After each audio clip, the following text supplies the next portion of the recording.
Hazaho itegeko ryacu ribazaho twagize isi bariho kuyicurika kuyicurika hasi hajya hejuru inshuro 3 tubamanuriraho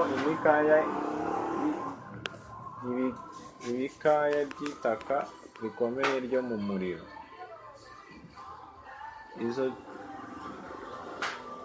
Izo cangarawe z'ibikaya zashyizweho ibimenyetso n'Imana, buri imwe n'umuntu wayo.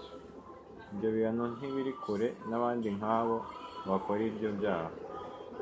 Ibi byaha bikorwa muri ibi bihe birenze ibyakozwe n'ababayeho mbere yacu, hakozwe kurongorana abahuje ibitsina bakoresheje igitsina mu mwanya utabigenewe mu kanwa n'asohokera umwanda.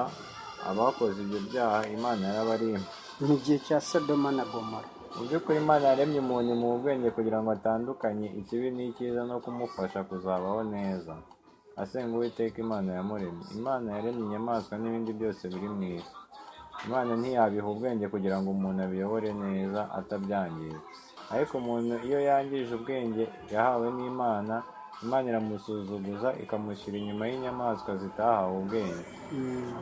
Ntabwo uzabona inyamaswa ikoresha igitsina cyayo mu kanwa k'ikindi cyangwa ahasohokera umwanda. Ibyo byaha ni ukugenda ikinyuranyo n'igeno ry'Imana mwahawe. Abakora ibyo nibo bangiza isi, Imana ikarimbura uturere batuyemo.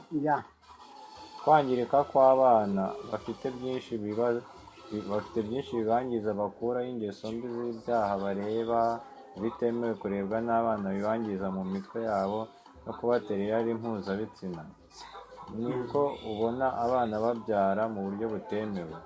Uzabona abana b'abakobwa bakurura abagabo bakuze n'abasore bifuza gukorerwa ibyo babona bikorwa ku mbuga nkoranyambaga, ibyabitswe ku CD, flash disk n'ibindi. Ibi byose byoretse imitima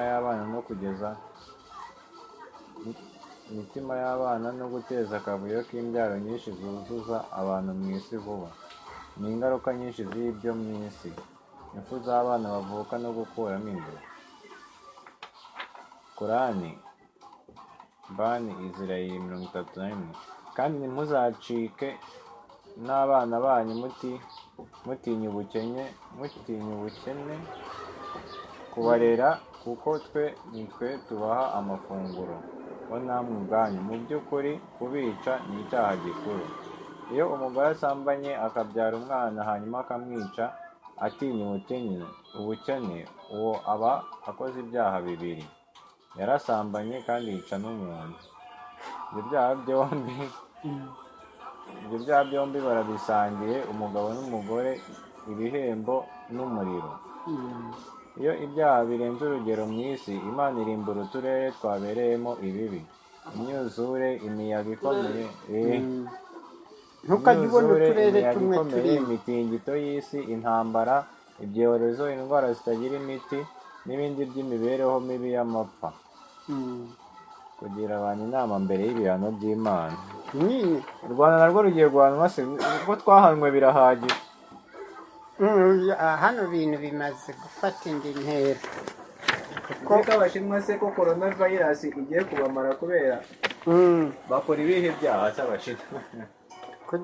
Kugira abantu inama mbere y'ibihano by'Imana.